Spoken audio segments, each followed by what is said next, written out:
Hello everyone and welcome back to our new video. So Shopify payments lets you accept credit cards without third-party gateways. So in today's small tutorial, I'll make sure to show you all of them steps needed so we can actually set up Shopify payments in 2026.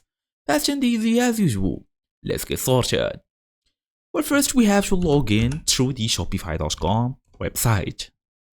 Just open your browser, make sure you are fully connected to the internet, and go all the way to Shopify.com.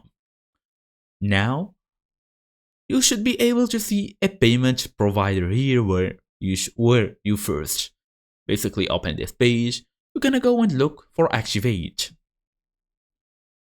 So, right here, you can basically choose a provider. They're gonna tell you that providers that enable you to accept payment methods at rates set by the third party.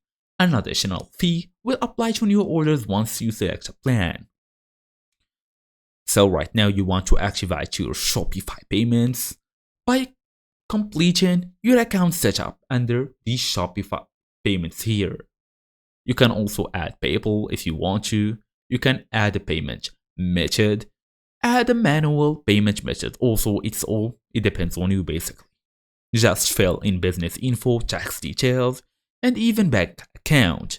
Verify your identity by uploading any required documents if requested, then save your settings and submit to activate your payments. And that's basically it. That's basically how you add a payment method to your Shopify account. So thank you all for watching, and I will see you in the next video.